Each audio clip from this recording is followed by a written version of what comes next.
ओम नमः शिवाय। आदेश को देवादेश आदेश आदेश। दृढ़ता पूर्वक उत्तम व्रत का पालन करने वाले दक्ष ने तपस्या करके देवी से कौन सा वर प्राप्त किया तथा वे देवी किस प्रकार दक्ष की कन्या हुई। ब्रह्मा जी ने कहा, नारद तुम धन्य हो। इन सभी मुनियों के साथ भक्तिपूर्वक इस प्रसंग को सुनो। मेरी आज्ञा पाकर उत्तम बुद्धि वाले प्रजापति दक्ष ने क्षीर सागर के उत्तर तट पर स्थित हो देवी जगदम्बा को पुत्री के रूप में प्राप्त करने की इच्छा तथा उनके प्रत्यक्ष दर्शन की कामना लिए उन्हें हृदय मंदिर में विराजमान करके तपस्या प्रारंभ की। दक्ष ने मन को संयम में रखकर दृढ़तापूर्वक कठोर व्रत का पालन करते हुए सोच, संतोष आदि नियमों से युक्त हो 3000 दिव्य वर्षों तक तप किया। वे कभी जल पीकर रहते, कभी हवा पीते और कभी उपवास करते थे। भोजन के नाम पर कभी सूखे पत्ते चबा लेते थे।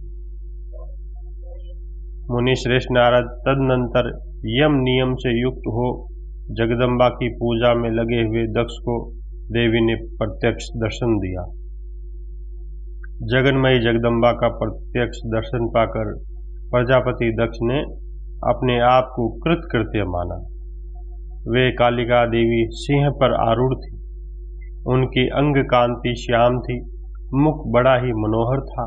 वे 4 भुजाओं से युक्त थी और हाथ में वरद, अभय, नीलकमल और खड्ग धारण किए हुए थे।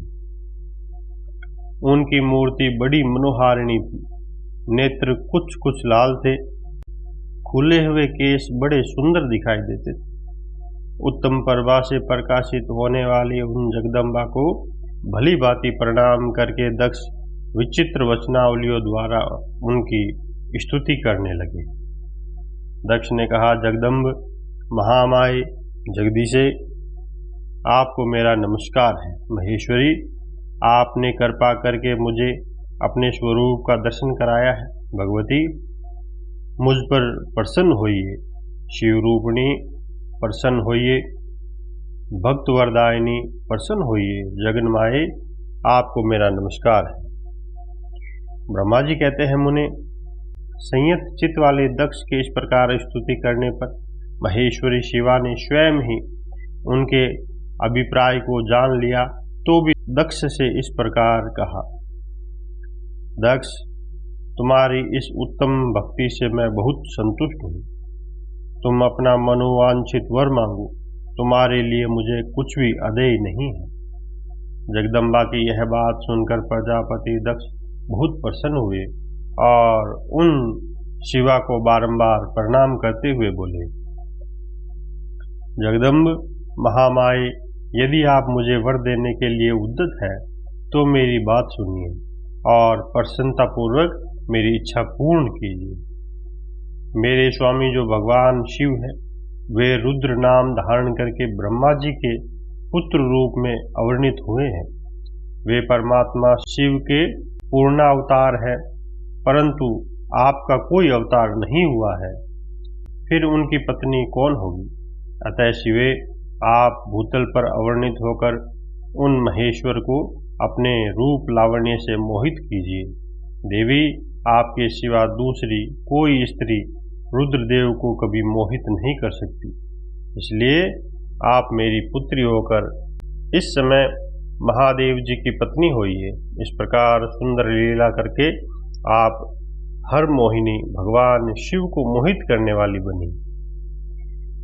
देवी, यही मेरे लिए वर है। यह केवल मेरे लिए ही स्वार्थ की बात हो ऐसा नहीं सोचना चाहिए। इसमें मेरे ही साथ संपूर्ण जगत का हित भी है। ब्रह्मा, विष्णु और शिव में से ब्रह्मा जी की प्रेरणा से मैं यहाँ आया हूँ। प्रजापति दक्ष का यह वचन सुनकर जगदम्बा शिवा हंस पड़ी और मन ही मन भगवान शिव का स्मरण करके यूँ बोली। देवी ने कहा, तात प्रजापते दक्ष, मेरी उत्तम बात सुनो।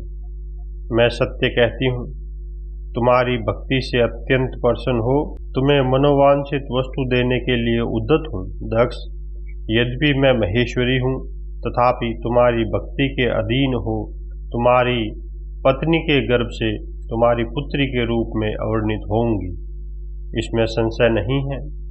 अनग, मैं अत्यंत दुष्तर तपस्या करके ऐसा प्रयत्न करूंगी जिससे महादेव जी का वर पाकर उनकी पत्नी हो जाऊं।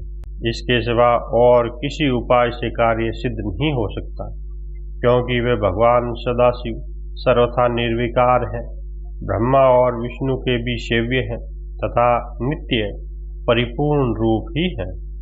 मैं सदा उनकी दासी और प्रिया हूँ। मैं प्रत्येक जन्म में वे नाना रूपधारी शंभु ही मेरे स्वामी होते हैं। भगवान सदाशिव अपने दिए हुए वर के प्रभाव से ब्रह्मा जी की भ्रुकुटी से रुद्र रूप में अवतरित हुए हैं। मैं भी उनके वर से उनकी आज्ञा के अनुसार यहाँ अवतार लूँगी। तात, अब तुम अपने घर को जाओ। इस कार्य में जो मेरी दूती अथवा सहायिका होंगी उसे मैंने जान लिया है। अब शीघ्र ही मैं तुम्हारी पुत्री होकर महादेव जी की पत्नी बनूंगी। दक्ष से यह उत्तम वचन कहकर मन ही मन शिव जी की आज्ञा प्राप्त करके देवी शिवा ने शिव के चरणारविंदों का चिंतन करते हुए फिर कहा, प्रजापते, परंतु मेरा एक प्रण है, उसे तुम्हें सदा मन में रखना चाहिए। मैं इस प्रण को सुना देती हूँ, तुम उसे सत्य समझो, मिथ्या न मानो। यदि कभी मेरे प्रति तुम्हारा आदर घट जाएगा तब उसी समय मैं अपने शरीर को त्याग दूंगी, अपने स्वरूप में लीन हो जाऊंगी अथवा दूसरा शरीर धारण कर लूंगी। मेरा यह कथन सत्य है प्रजापते। प्रत्येक सर्ग या कल्प के लिए तुम यह वर दे दिया है। मैं तुम्हारी पुत्री होकर शिव की पत्नी होंगी। प्रजापति दक्ष से ऐसा कहकर महेश्वरी शिवा उनके देखते ही देखते वहीं अंतर्धान हो गई। दुर्गा जी के अंतर्धान होने पर दक्ष भी अपने आश्रम को लौट गए। यह सोचकर प्रसन्न रहने लगे कि देवी शिवा मेरी पुत्री होने वाली है। बोली भोलेनाथ शिव शंभू प्रभु की जय। माता पार्वती मैया की जय। आदेश को देवादेश, आदेश आदेश।